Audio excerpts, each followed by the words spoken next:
Welcome to Low Country Bushcraft. Today we're going to kill some flies. I'm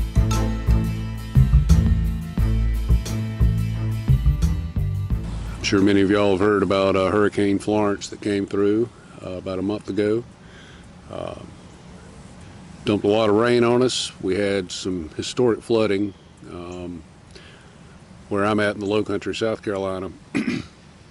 Our local river crested at about 22 feet above flood level,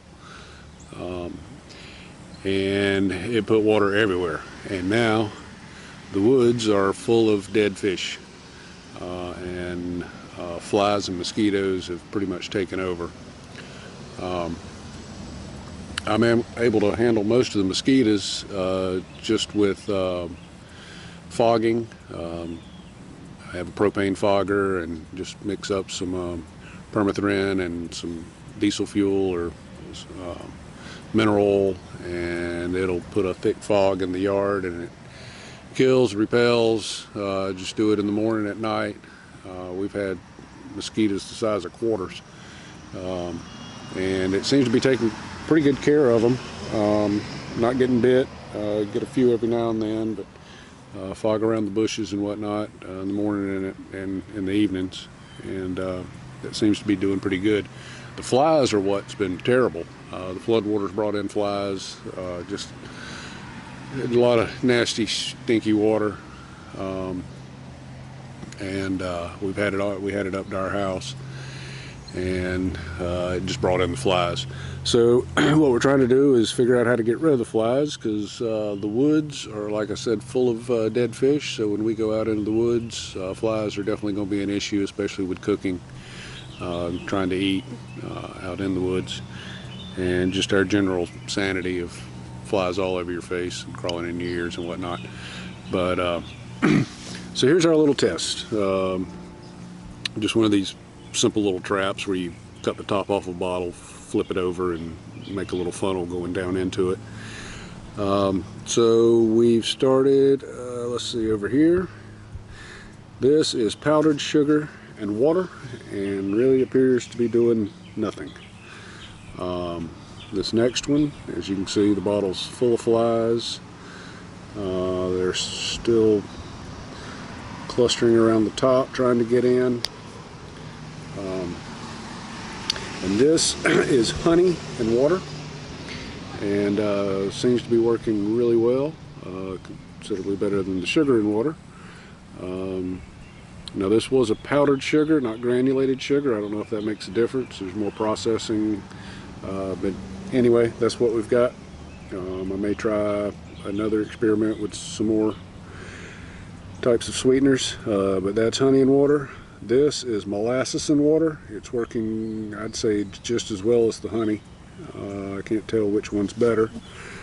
I can't see how many flies are in the molasses just because it's darker. The honey, as you can see, is quite full of them.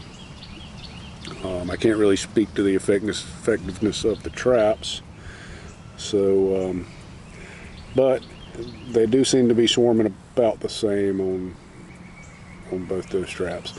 Over here, this one's working well too, which kind of surprised me. This is Stevia, and it isn't doing quite as well as these two, but it is working better than the powdered sugar. So we will see. The sun's starting to shine on them now. I don't know if that's going to make a difference. And we had a nice little breeze, but it's kind of gone down. Darken this just a bit. So as you can see, they're around the top, getting down in it, and pretty happy with how many we've caught here. This has been out here for 30 minutes, and so I would suggest, or what I'm going to do, is whenever we get out in the woods, it's in the 90s right now, temperature-wise, in October, and it's pretty uncomfortable outside. And with all the flooding and humidity and everything else. Just not a good time for being out in the woods. But I have a feeling these flies are going to stick around well into the fall, winter, and so this is my plan. As soon as we get to camp, I'm taking a water bottle or two and make some traps. So hopefully anyone else around here that's having the same problems, they can maybe do the same thing, or let me know in the comments if you've got a better type trap. This was something I could just put together in about 5 minutes and appear to have caught several hundred flies already, so that's a good start. I suspect I'll be putting these all around the house, around the outside, and see if we can get rid of these things, at least in my yard.